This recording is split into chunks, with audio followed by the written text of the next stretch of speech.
Okay, it's Toby from Heavyweight MMA here today with none other than Grant the Bomber Barker. Now, Grant, a long, long time ago, back in the early 90s, I was privy to watching you fight at Gosford Leagues a few times, mate. Very good fights back then. Oh, mate, they were the old days. It was the old days. Yeah, back with Mick Pettivoli's shows in Gosford Leagues, mate. And just to kick straight off, I remember watching you fight against Sean Johnson for the WK World Cruiserweight title, mate, and a fight which you won, and it was a very good fight. Can you talk on that one at all, man? Yeah, mate, it's amazing how you still remember this stuff pretty vividly, mate. Yeah, Sean was actually 10 years younger than me, and we actually got a shot at the Super Cruiserweight World title. It was Kirkwood Walker at the time. Kirkwood got injured. I think he broke his jaw in training, so he pulled out. And so they said, "Look, we have the WK Cruiserweight World Champion Sean Johnson, and you could fight him for the Cruiserweight World title." Wow, we've got to drop another couple of kilos because I was coming from heavyweight to Super Cruiserweight. So, mate, we squeezed in there. We made the weight. And Sean was a bit of a tough guy, mate. He worked my legs a lot. And I remember once he kicked me that hard, I spun around, Toby, and it was amazing. But I caught up with him, mate. I remember we trained at Mixed Spinks at the time. We went 6 rounds, and I remember him saying in the 6th round, he said, "Bomber, just get your head on this guy's chest and throw those bombs." And mate, I just outworked him, mate. Most of the fight, I stuck my head on his chest, just kept going forward. He couldn't keep me off, mate. And because I was used to heavyweights banging me, see, so I was cool with that. But yeah, mate, he just couldn't take the pressure, mate. At the end of it, I got him with a big body shot and a big right uppercut and put him out, mate. Yeah, but he fought them all. Sean Johnson was a good fighter, mate. And that's a type of fight we as the crowd love to watch, man, because it started out and he was looking the goods, man. He was a very good technician. For back in that time, he was like a more Thai style technician than most of the people around, right? And he was landing those big leg kicks. And I was thinking, Jesus, Bomber's in trouble here, really. It looked like you're in trouble in that early part, and just through attrition. And as you've mentioned before, where it gets to the stage where it's a battle of the spirit, man, you just overtook him and took over, right? Yeah, look, 100%, mate. Look, what you just said then too about, look, Sean knew his game. He was a good Thai fighter. He knew his game. He was a great leg kicker. I remember he was working, like left jab, right low kick, left jab, right low kick, right hand inside low kick. He took a load of my legs, but he was like, he couldn't take the pressure, mate. So I did pressure a lot, and then actually he cut me in the 1st round, which is a bit of a stress as well, mate. I mean, back in those corner days, mate, that's unbelievable. There's a lot of stress going on. Come back to the corner, you cut one's closing a cut, and your trainer's ripping in you. But mate, he was a good guy too, but he knew his craft. Well, he'd actually fought the guy that I was supposed to fight, Kirkwood Walker, the Super Cruiserweight. He actually fought Kirkwood and beat him. So mate, he was up there, and he also had a stint in the K1, so he knew his game, mate. And at his age, he was only 23 then. I think I was 33, and he was coming to get you. And you know what it's like, Toby, when you got a guy that's got a massive spirit inside his heart, mate, and wants to win. Mate, it's a hard night at the office, no matter whether you go 12 rounds, whether you go 6 rounds, whether you go 1 round. You'll always feel someone that wants to win because they're sticking it right in you, mate. Man, I didn't mention before. I actually fought on the undercard to you up in Gosford a couple of times, but I was just an amateur, man. And the funny thing about the sport back then was it wasn't as big as it is now, right? So you could have someone that was under 10 fights fighting on the undercard to a world championship fight, right? So I remember actually meeting you in the change room one time with Mixed Spinks as well. My coach back then was John Suttle. I don't know if you remember that guy, but yeah, these guys were both fighters from the old times as well, man. Mixed Spinks and that. Man, I wanted to talk on that back then. Can you talk on the state of what kickboxing was like back then? Because it was a formative stage, right? Like you would have fought for things like kung fu titles, etc., just because they were trying to establish a sport. It was just sort of starting, right? Yeah, mate. Look, look. To tell you the truth, I look at kickboxing today, and I think of it back when we were at our peak with guys like Stan Longinides, myself, Ian Jacobs, Super Kick Vic, Ronnie Do, Alex Tui's, all those guys, mate. It was a real pioneer back then, and mate, we just got the shin pads off in New South Wales. Yeah. You know, I remember we used to go overseas to fight, and we had to wear shin pads in New South Wales, and when we went overseas, there was no shin pads. And, you know, so it was pretty hard for, like, you know, Mick Spinks and John Sunnell, they all worked hard to get the shin pads off. And once we got those off, mate, we started matching them with other states and other fighters around the world. Mate, back then, look, mate, just back then, all right, let's go to the heavyweight division, for example, okay? Right, back then, mate, any one of those fighters could have won a world title, depending on who turned up on the day. You know, you had blokes like, as I said, Stan Longinidis was the king. And you had Mitch O'Heller, you had Nathan Briggs. Oh, look, mate, there's so many guys that I could just rattle off. And back then was, I think it put the foundation in for kickboxing today. Kickboxing today, or any combat sport today, it's very governed as in for safety, right? So, you know, we've had a lot of brain injuries in boxing and so forth and so forth. It's all governed through safety these days. You know, back then, mate, we'd be copping leg kicks for rounds and rounds and rounds. You'd come back to the corner, be putting ice on your leg would be, you know, after a fight, you couldn't walk for 2 weeks. And, you know, and it was just different back then because it was old school, but, mate, it was fun. You know, back then was hard work, you know, and as I said, every fight you'd have was scary, mate, because anybody could beat you at any time. As I said before, who turned up on the day, you know, but, you know, I think earlier on, the New South Wales, I think it was the boxing authority that got into kickboxing. They slowed us down a little bit, but once we sort of come out of that, man, they started to realise that we were a martial art, and yet we did, you know. So we you know, we were fighting in as you said, we were fighting in kung fu. Yeah, mate. So back then, in the day, mate, it was you know, it was governed a lot, and as I just said before, we had to fight kung fu tournaments. When we did fight kung fu tournaments, we fought with no shin pads. Yeah. And when we go back to kickboxing, it was all governed to give us shin pads, and, you know, mate, we even had to fight long pants for a while. Yeah. You know, long pants and we just said, well, what's the use? That's what you do in kung fu tournaments and karate tournaments. So, mate, it was hard work, sort of in those pioneer days going forward in kickboxing. You know, and you know, and we were sort of saying, well, look, you know, like, we've got to wear shin pads and all this protective stuff in New South Wales. When we go overseas, we don't do that, so we're disadvantaged, you know. Yeah, and that even carries on today, man. I know Paul Grimer's having some wars with these combat commission guys and everything for a long time. That now they got headgear and everything in fights. But, you know, talking about those long pants, man, I remember seeing the fight of you with Klitschko. You fought Vitaly Klitschko wearing long pants as well with kicks above the waist. Now, that kind of took away a big part of your game, right? You would have had a much better fight if you were able to chop on those long legs, yeah? I tell you what, mate. Let me tell you a little story about that. That was a crack up of a fight, mate. Because we first went to we fought a low kick fight 3 weeks before here in Sydney. Anyway, so then I was supposed to go to the Ukraine to fight a guy that was 6'1" that was 90 kilos with a low kick. And now I'm saying the mixed things, well, crush this guy's gonna be a big, tall, skinny guy. We'll hit him with some bombs, you know. When we got there, was Vitaly Klitschko that was 6'8". We had to wear long pants, all kicks above the waist. Jesus, I wouldn't even be able to get my leg up there, mate. It's like kicking a normal person in the head.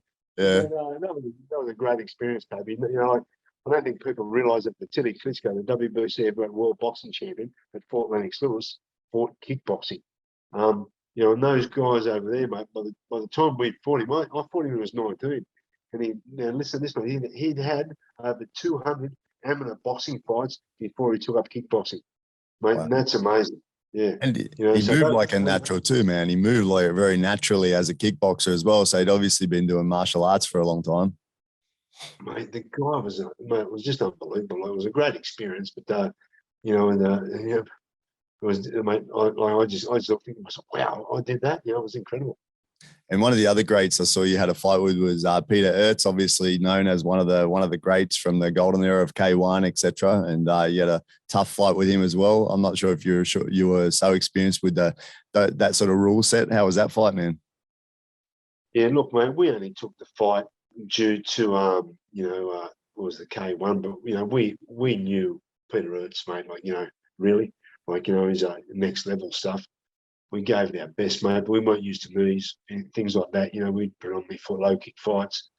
And you know, mate, he just took me out, mate. You know, he's just too good, mate. And then, mate, it was a lot. Mate, being over there in Nagoya, there was 50-odd thousand people in the crowd, and mate, it was a big day, mate. You know, and it was pretty overwhelming as well, mate. Yeah.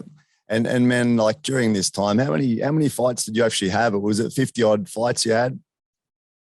Yeah, mate. Look, I ended up having 60 pro fights. Yep. I had 50 wins, and I had 48 of those wins were by knockout, mate. So I was lucky in that department. But mate, look, any guy that was going to knock me out or beat me, they were always going to get me in the first 3 rounds. You know, if the fights went past 3 rounds, I had the fitness and the resilience, and my body was tough, and I could keep going forward, mate. And that's sort of why I even got Sean Johnson the 6th round. Later on the fights, I'd always get guys, mate. Yep. But, yeah, mate, I had a great career, mate. You know, there was something I never ever thought I could do. I met some amazing people, you know, and I connected with some great people in the sport. And, mate, it's just a journey that I love, mate. You know, and what it taught me, Toby, it taught me I didn't really care about what it was like to be a world champion, all that sort of stuff, mate. But I really resonated on the journey and the commitment. And, you know, every day you got up and you had that discipline, you had to be training at a certain time, you had to be there, you had that drive, you had to push it, you know, push every single day. And that was what it was for me, mate. You know, it just so happened that when I had my first fight, Mick Spink said, "You're good at this stuff." I said, "Really, am I?" And that was sort of it, mate. You know, I thought, well, I'm good at this. I'll give it a bit of a crack, you know. But really, mate, the whole drive was the process of the whole fight, mate. The whole drive, the whole thing. You know, as I said, that discipline, that commitment that you had to yourself, that drive going forward, man. I love that sort of stuff, and that's what I'm still like in my life today, my business. You know, it's just a matter of me. I love going forward. I love that discipline. I love knowing what I'm doing each hour of the day, each time, and mate, that's what I still do today, Toby. I still train exactly the same as I did in the peak of my career today, mate. And I just turned 58 last Saturday, mate. That's good, man. And you mentioned like that you enjoy the process more than the final result. And I heard you talking about how you got the title and you're thinking, is this all it's about? Like this belt, is this all it is? Like, you know, it didn't really have as much meaning as the actual process itself, right? Yeah, look, mate, that was it. You know, look, you know, I remember when I won the belt, and you know, and I walked out of the ring, and I was walking back to the dressing room, and I was married to married then. You know, I walked in the dressing room, I looked at my wife, and I had tears in my eyes, and I took the belt off, and I said, you know what? Is that all it is? Is that all it is? Because for the reason, I'll tell you why that was, mate. I only had the one goal. Some guys have got the goal to go forward and be a superstar. I just wanted to win a world title. And I suppose once I hit that, bang, it was done. You know, the journey for that, and it was over. You know, but it was a bit of an anticlimax for me, only because of the way I think. But I remember, but still saying that, at the particular time, when they raised my hand, it was a bit of a spin out, mate. You know, it was great to achieve your goal, but the whole process, the whole thing, you know, it was a bit of an anticlimax, and that's why today, mate, I just said before to you regarding the process, the discipline, the commitment, the drive that you're going to have, that makes me happy. So that's my passion in life, you know, and that's what I teach people today, mate. I mentor men today, and that's what I do with them. I teach them to have that drive, that same commitment to themselves, mate, you know. Yeah, that's awesome, man. And all this began, man, back when because you were doing security in the cross, right? And you felt like you needed to learn how to pick up your fighting game a little bit. So you went and took up some training with Mick Spinks at Double Dragon, right? That's correct, mate. I was working with this big guy in King's Cross, mate. And I was just a country boy, mate, 23 years old. I didn't know anything about anything. And I saw him have a fight with these guys, and wow, I said, mate, where did you learn how to do that? He goes, oh, you got to do kickboxing, mate. Go up to Mick Spinks. I said, well, what's kickboxing for a start?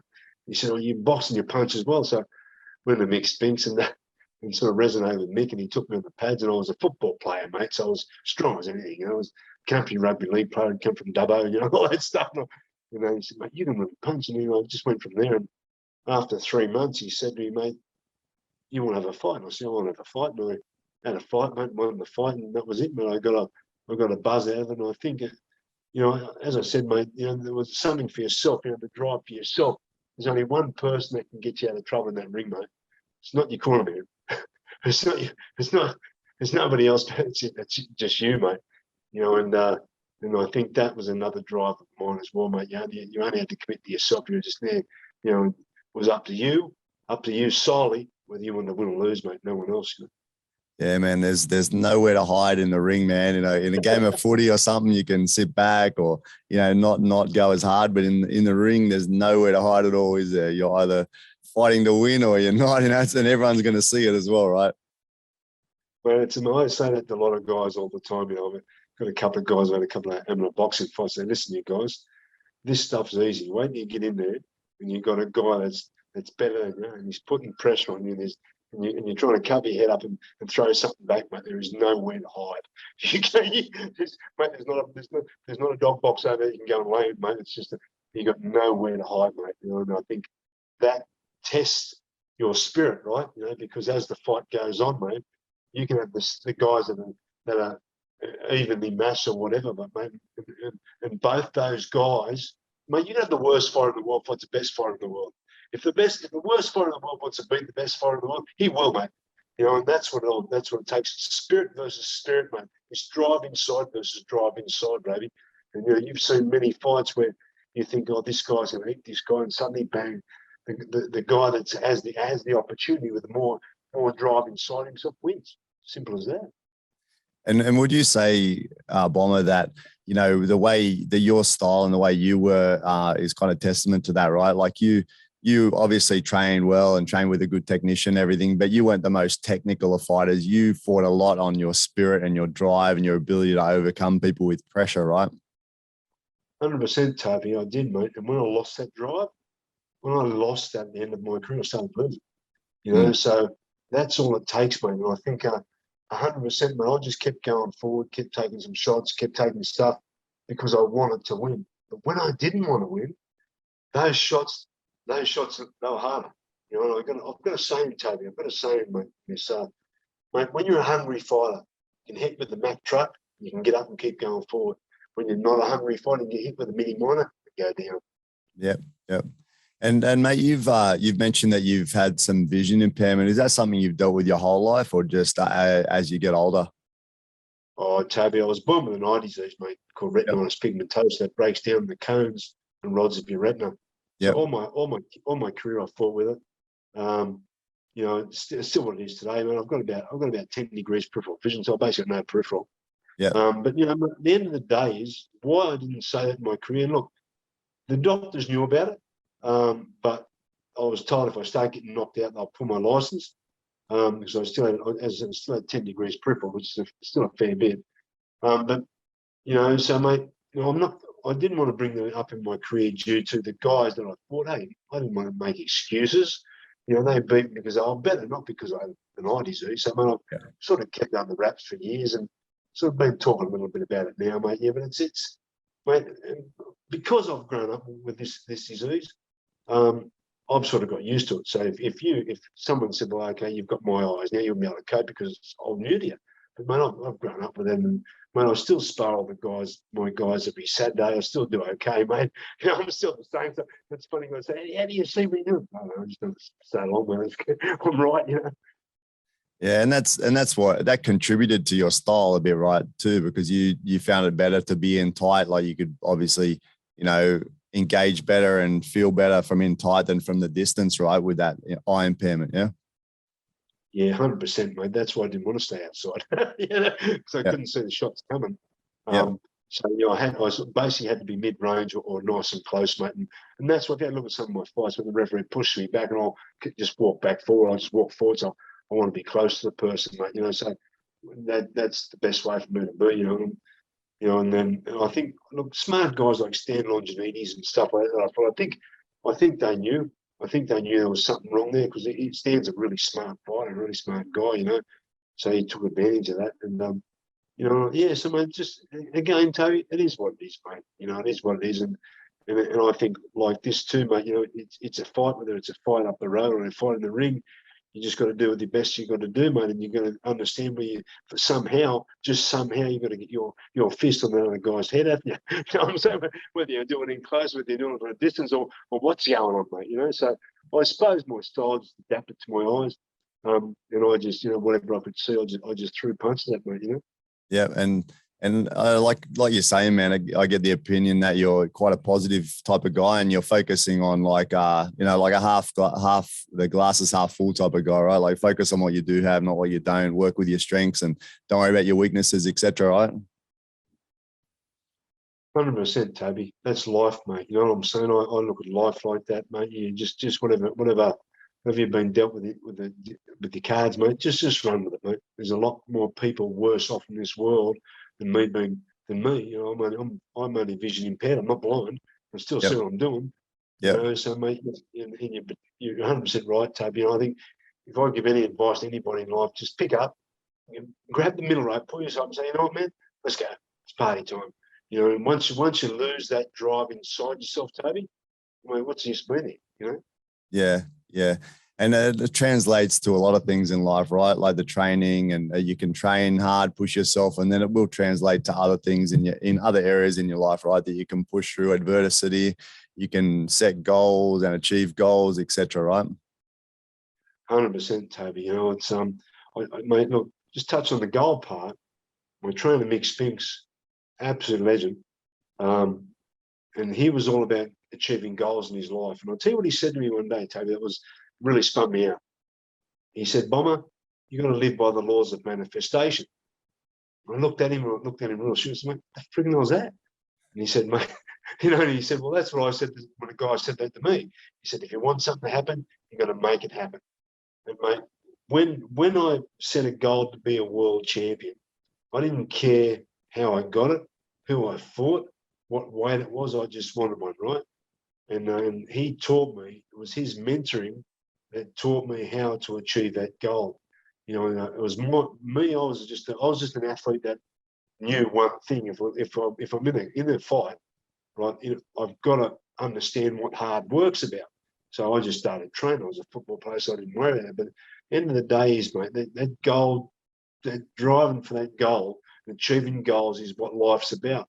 Once you start not having goals in your life, Toby, mate, what's the use? You know, you sort of become brain dead. You've got to have something to chase all the time and believe in what you can chase. If you can believe in what you're chasing and believe in yourself, that's half the battle of achieving it. Man, when the common thread that comes through talking to successful fighters such as yourself is that you really have that drive and you really want a goal. How do people like your normal Joe Blow, how do they get that want? Like how would you get that? Because I don't know if it's something that's inherent in a person like you, or if it's something that people can work towards, you know, to have that real want and to get something, you know, because it's easy to take the easy path, right? Not to really chase things. How do you develop that want and that need to get after something? You know what, mate? Look, I'll tell you what about that. Like, you know, everybody wants something different, right? Okay, and everybody will want something, but a lot of people go, well, I don't know what I want. I don't know what I want in my life. Half the time, either do I, until I see it. And I might look at it and I feel it and I think that's it. So there's no secret. There's no special formula for wanting something. You just got to want it. And, you know, you look at you look at great athletes. Let's say they're 3 sprinters. They all want to sprint under 10 seconds. All their training programs are totally different from each other. But one says about the other one, he's doing the wrong thing. The other guy says he's doing the wrong thing. They all run under 10 seconds. It's not because their training program take it, it's because they want to do it. So until you find something that you really resonate with and you think, well, I want that. It's like in your house, for example, I want to buy a new television. I want to buy a lounge. You know, you can't do anything in life until you want it. And what you want, who knows? It's just going to come along one day. It's going to be there. Some people want something at a different time of life. You know, like, so mate, it's all in the want, man. It's not a magic formula, but when you want something, you just go and get it, mate. It's I don't know whether it's a thing you're born with or anything like that. I just think it's all in that want, mate. It's just you got to want something, mate. And what you want is what you want at a particular time, you know. Yeah. And you just touched on the differences in training, etc. And I've been following you a bit on Facebook, seeing that you talk about your training of your guys at the bomb shelter, and I liked your style, man. A simple sort of no bullshit approach to training. I think that's something that we can all kind of learn from. Not to get too caught up in the flash and the gimmicky sort of training that people have nowadays, and just focus on old school training and getting the work done, right? Yeah, mate. Look, there's all this different stuff, mate. This is better than that. This is better than that. But, mate, at the end of the day, training's been around for billions of years, mate. There's only one way, and it's hard work. Whatever you do, mate, you can make a set of push-ups hard if you want. You make a set of burpees hard. You make a set of deadlifts hard. It's all up to yourself, mate. How that exercise goes is up to yourself. So at the end of the day, is simple stuff, hard work always works, mate. It's not. And look, mate, I believe fitness is not about. I believe it's not about the body, mate. It's about the brain. So you can't achieve anything in life unless you're in an uncomfortable state, right? So I say to my guys that I train, guys, got to jump the fence, got to be uncomfortable all the time to achieve anything. So get over the fence and work on the other side of the fence, mate. And then you'll be uncomfortable. You push yourself past the max, because it's all in, as I said, man, it's all in the brain, mate. A guy once said to me years ago, I remember John O'Shea, actually, he's passed away now, poor bugger. He said to me, Mma, it's the top 2 inches of your brain that'll take you where you've got to go. I never used to understand that, but when I trained, I went to those parts, like those different parts, like you challenge them. I'll do this instead. I'm gonna finish off at 50 burpees, or I'm gonna do some clean and press, or whatever it is. You're gonna pick something at the end of it that's hard, but test your mental application, mate. Yeah.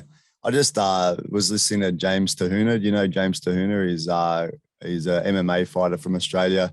I'm from New Zealand, actually, but he's lived in Australia for quite a while, fought in UFC, etc. And he was during this COVID times, he went and started doing workouts with push up, chin up, and squats. And he's going, "This is amazing." He said, "I've wasted half my life doing all these amazing workouts, etc., like that people are selling to you to make money, pretty much.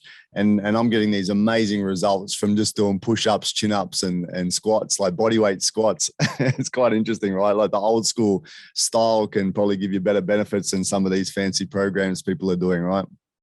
Yeah, 100%, mate. What about Joe? He's a legend, mate. Absolute legend. But he's right, mate, and everybody's right. It's mate. Look, all you need is a bar above your head. There's heaps of stuff you can do, mate. But you just got to make it. You just got to have the ability in your mind to make it more challenging than it was yesterday, right? So you make it more challenging than it was yesterday. Your brain understands, "Oh, I can challenge myself a bit more." So where does it stop in your brain? So you keep challenging. So where does it go to? I was only saying to a bunch of guys the other week about top-notch athletes today, changing their training program every week. So if they've done 10 sets of 10 reps on a squat 1 week, what's use doing it the next week?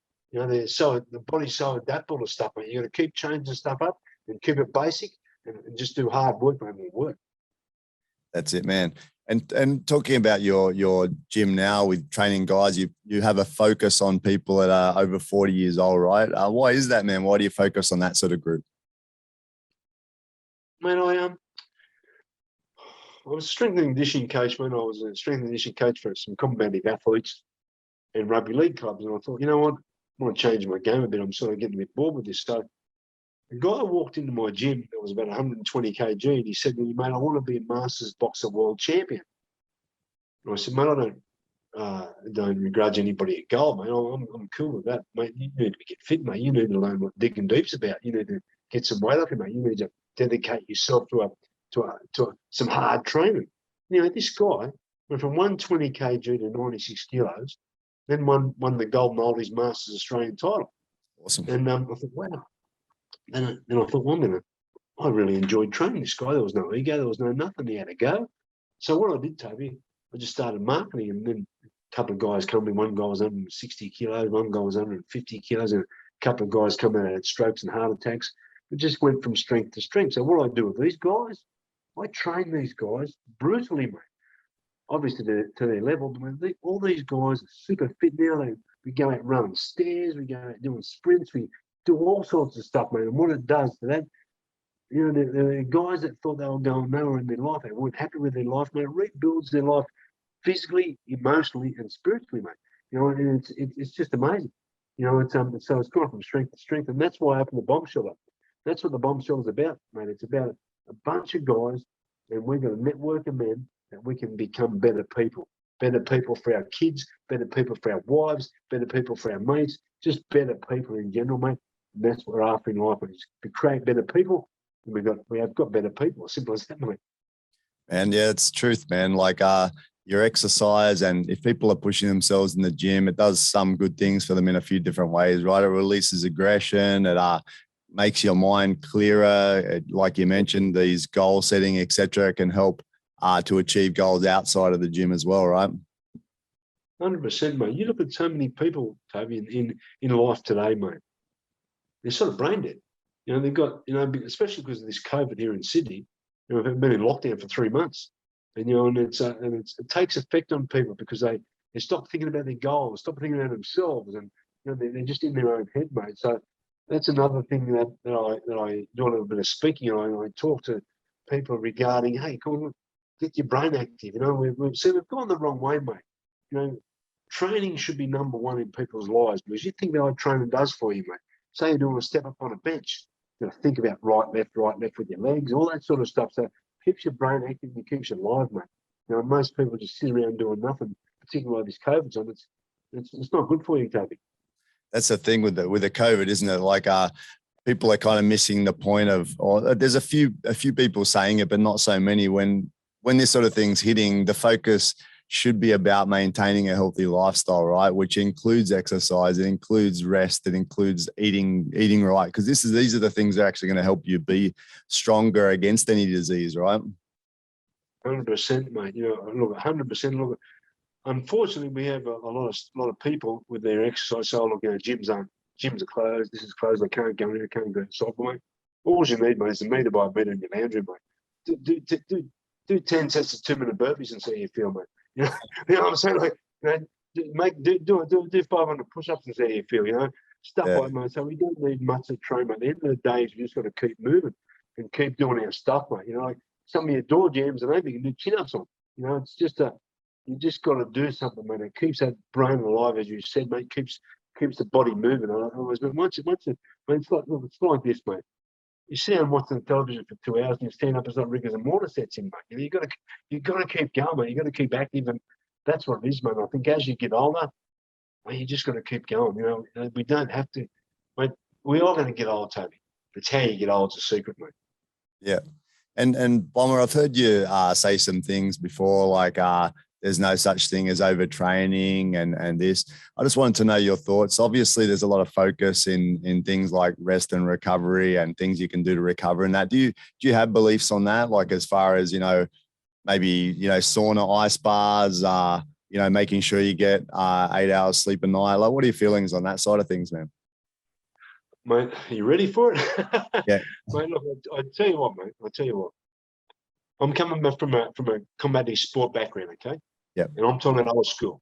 Right? My trainer was old school, as you know, Mick was old school. Mate, the end of the day is, in my whole career, I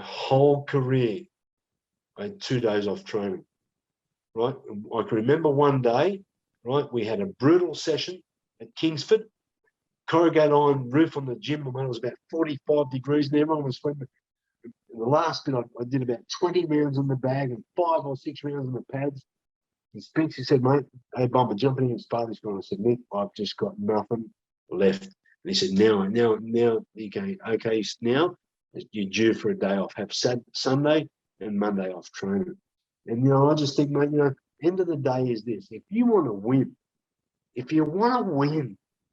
can't just go on days off because you have a sore eye or a sore leg or a sore this or I've done squats the day before my legs are sore. It's just bullshit. It's just an excuse to not train, Toby. You know, look, all these modern day athletes, track and field athletes, okay, have a day off. You might need a day off, that's fine. But looking at it from a combative athlete point of view or just a runner's point of view, mate, it's about driving forward. What's going to make you tough in your sport is be tough on yourself. We're in a combat sport where someone's going to punch us on the nose and our nose is going to break or start bleeding, right? Yeah. So If we're not tough mentally or physically, where do we go? As I said before, there's nowhere to hide. You can't just turn around and say, "Oh, I'm going back to the corner." And so, I mean, there's a psychological game in training that you need to play with everybody, including yourself. And that psychological game is most of the time, Toby, you listen to your own bullshit that you're tired and you need a day off. I'm really tired. Marvin Hagler, I read a book on Marvin Hagler, who was a middleweight champion, boxing champion of the world, absolute legend, that guy. He used to set up his training camp in the desert of Las Vegas and run 10 miles a day with army boots on. And he said, my worst days of training were my best. There you go, mate. So it's all psychological. Yeah, man. And it's not only about that, it's also if you're developing a skill, if you have days off, then you're putting yourself at a disadvantage for learning that skill, right? Some of the best MMA coaches in the world now, Firas Zahabi is a famous coach of George St. Pierre. He mentions that it's about consistency. You need to get there every day if possible to be able to keep learning that skill, those combat skills that are, gonna, if you have days off, you're missing the opportunity to learn more, right? So he recommends consistency, going every day rather than going hard one day, stopping and then starting again like this, 100%, Toby. I agree with that 100%. But the other thing is, mate, I don't know whether you, I do see this today as well, mate. Back in our day, mate, if training was at 6 o'clock, you were ready to go by 5:45. You were gloved up, bandages up, ready to go. Today, mate, people just walk in at 6 o'clock, get all their shit together, and start training at 6:20 and the session's over. I blow up. I say to my guys, get your ass in the gear, get moving, because that doesn't create win. You don't win like that, Toby. You only win if all your ducks are in the row, mate. You can't win by coming in at 6 o'clock and have a bit of a yawn or talk to me, mate, and I'll take me watch and I say to my guys, what are you wrapping your hands up so well for? You're not fighting Mike Tyson. You're really training. Let's go. Let's get stuff going, I think that's another thing, mate, that drives me crazy. And I agree with what you just said about, mate, Pierre's training. You just got to turn up even when you don't want to turn up. But there's something else I believe too, Toby. If you want something bad enough, discipline's not even a part of it because you just turn up, right? When you don't want something, that's when you got to use discipline to get there. Yeah. So again, I go back to it all the time. It's all in the want, mate. If you want something, you're going to get it. I mean, look at all those great fighters in the world, mate. The greatest guys in the world that have got something really special, something special inside. They just got this drive, mate. They're hungry. They're just hungry for everything they can get, and that comes from because they want, mate. And they don't need discipline because they just turn up every day because they want it. Yeah. You mentioned about getting people to the gym on time, etc. Kind of reminds me of the old school martial arts, man. I don't know the answer to this question, so I wanted to ask you, man. Like, obviously, Double Dragon is a kung fu gym, man, and Mick Spinks is known as being a martial artist, not just a kickboxer. Did you ever touch on any of the other martial arts, or you just stuck to basics of kickboxing and boxing, or did you take part in any of the kung fu or any of the traditional martial arts? Man, I love kung fu. It's awesome, mate. Yeah. I used to train kung fu with Mick. Yeah. I'm thinking back in about 1986 or 87, I won the Australian Kung Fu title, man. I don't go at it. But, I love that sort of stuff. It keeps you fluent. It gives you, it's good for your mind, and but old Kung Fu, I used to love that, man. It was awesome.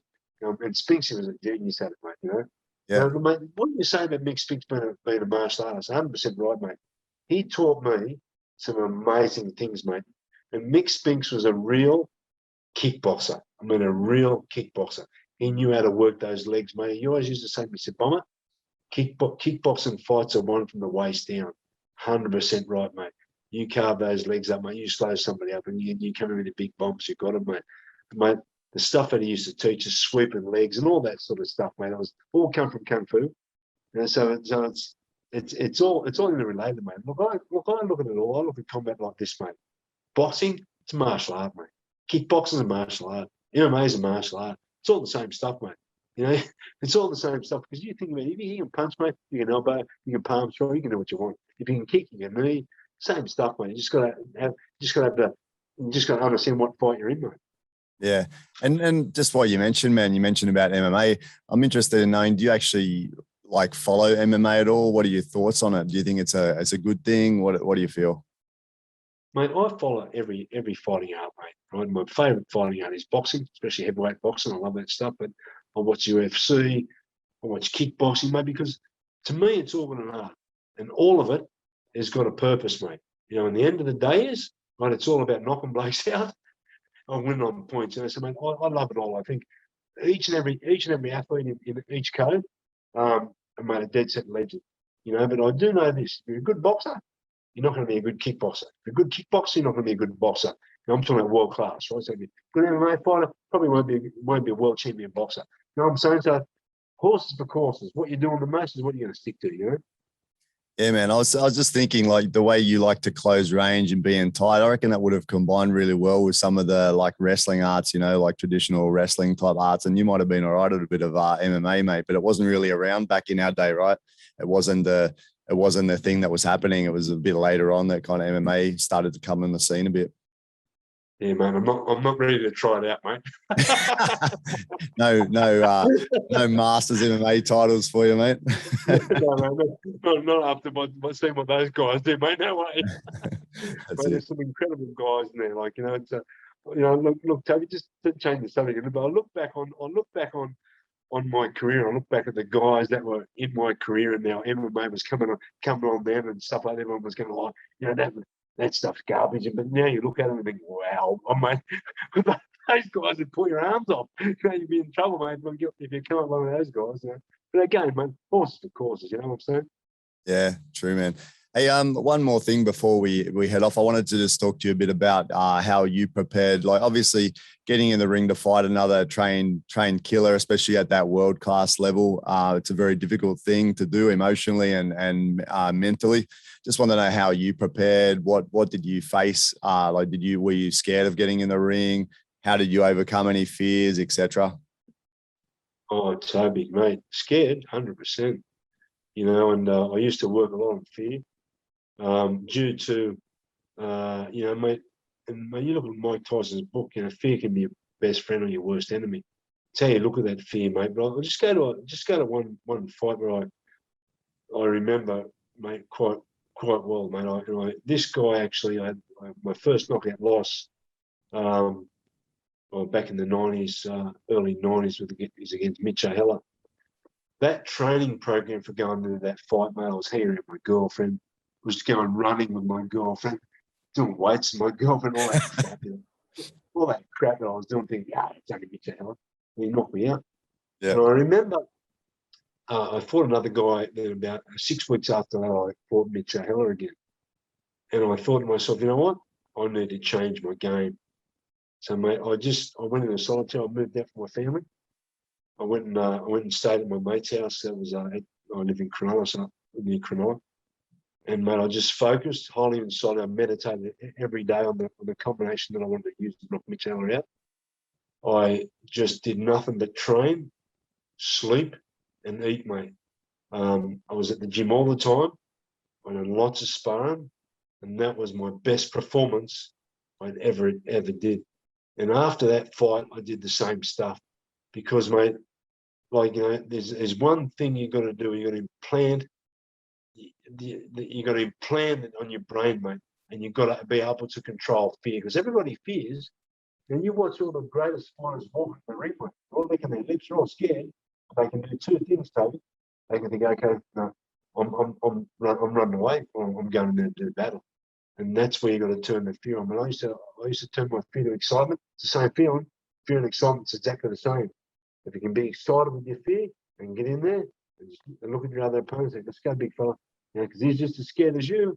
You know, so, and then once the bell goes, it turns on. Mate, I was finish that little story about the Mitch Heller. I fought Mitch the second time I knocked him out. And I remember in front of the when the you know, before we went out to the stadium, the door, and Mick Spinks said to me, "How do you feel?" I said, "Mate, I'm really scared." And Spinksy says to me, "So am I." I'm really scared. You know, great. And he said, "Mate, you've got to turn it on, mate. You've got to control your fear. So let's go." And mate, every step I took that ring, Toby, I could feel myself growing and growing. And when I got in that ring, I was just a ball of anger, not anger, of aggression. I stopped mid-step night. That's what it takes, mate, to control that fear. I need to do a lot of hypnotherapy to understand that. And once you understand the feelings of what it's like in there, you're okay. But if you don't understand the feelings, if you try and fight fear, try and fight it, just accept it. That's what it is. Accept the fear, put it in another category in your life, turn to excitement and go forward, mate. Yeah, man, definitely can help people. And then like it really does have the ability to transform you outside of fighting and the ring as well. Talking about Gosford Leagues, man, a clear memory that sticks in my mind that I tell people all the time is I'm inside the Gosford Leagues Club looking out over the oval there. And I'm saying to myself, what the fuck are you doing? Like about to go out and fight another guy, you know? And then I went in, I won, I'm happy, everything's beautiful. And then these are the sort of things that you draw on later in your life. Like I'm just a regular, 9 to 5 guy now. But I do these high level meetings sometimes and I'll be a little bit nervous. And I think to myself, you know what? You can get up in front of 1,000 people and fight someone. This is from fucking 20 years ago, you can walk into this bunch of people and talk in front of them. Don't worry about it. It's nothing compared to that, and it transfers over to that and gives you some strength. So I think it's a great thing. I reckon it'd be great if a lot of people had that experience, if they have it in them to have a go, if they like combat sports, do some competition, learn some strength, because it'll help you in other things, right? Well, mate, at the end of the day is you can't achieve anything in your life if you're not fucking scared. Whether you're buying a house, whether you're getting married, whether you're borrowing $1 million, whatever it is, mate, it's the same feeling. Every single goal that you achieve in your life is exactly the same. You have to have the same drive, it's the same fear, it's the same doubt, it's the same stuff, mate. And so whether we fight, whether we're buying a house, it's the same shit, mate. And you can learn a lot. You can learn lots from a combat sport. Mate, I've watched a lot of combat sports. I love watching ring entries. And you can normally tell in a ring entry who's going to win the fight and who's not. You look at the guy where the fear's eating him up, and you always know, mate. But it's important to learn that fear factor in your life, what it's all about. So instead of pushing away, Toby, you got to get it. Hey, come here. You got to grab it and understand what it's about. Yeah, because that's what it's for, mate. Our fear is there because it's to protect us.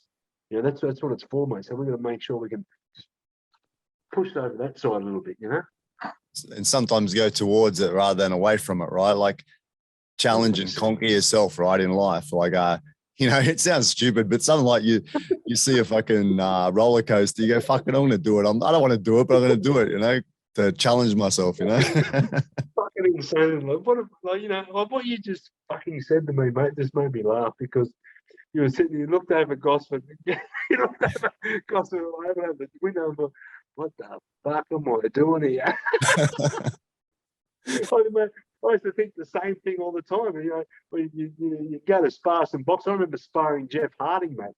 Yeah. Jeff Harding was a WBC lightweight champion of the world boxing, and I used to think to myself, Mick Speaks would take me over to the gym over there. I think, oh my God, what the fuck am I doing? I'd be sparring Jeff Harding, mate. I think to myself, wow, what am I? You think you'd be gloving up going, someone would say to you, feel all right? You'd be shaking. Yeah, I feel great. Yeah. Yeah. That's what it takes. And I think, you think of this, mate, your brain's like your bicep, right? You don't train your bicep, it gets smaller, right? You don't train your brain, Toby, it gets smaller and you become dumber. You know what I'm saying? So if you train that, that's what it's all about, training, right? Training is about this thing. So we're going to make this bigger and keep this big and strong. And when it becomes, mate, look, I'm not looking forward, right? Because we're in lockdown here, right? Before lockdown happened, us guys would spar every Saturday, right? So I'd spar all the guys. And we haven't sparred for 3 months. So when we put our gloves back on, slide our mouth guards in and put our headgear on, we're going to be shitting ourselves because we haven't done it for so long. So you keep doing stuff regularly, it becomes easier, right? And when you start doing stuff that you haven't done for a while, it becomes a bit scary, mate. So what you're going to do is control your fear again, Yeah, man. All right, man. So we're getting to the end of the time, man. I don't want to keep you any longer. So if anyone wants to catch you, they can catch you obviously on Facebook and also Instagram. I'm going to add your Instagram handle on here afterwards, man. Anyone that wants some old school training, we've Grant the Bomber Barker, mate. I can look you up, right? Yeah, come and get some old school stuff in you and train hard, boys, and learn what it takes to be a champion. That's it, man. You're a legend, Grant, and thank you so much for your time. And it's good to hear you talk, man. I think we can learn from some hard asses like yourself, man, how to be better people and how to push ourselves. So thank you so much. Also, anyone that's interested in having a look at Grant, have a look on YouTube. There's a million fights in there of Grant the Bomber Barker. You look it up. Yeah. But especially the fight with Sean Johnson. I really like that fight, man. It's a good fight. All right, man. Thank you so much for your time, and hopefully we can catch up again sometime. God bless you, Toby. You're a legend, big fella. See you, buddy.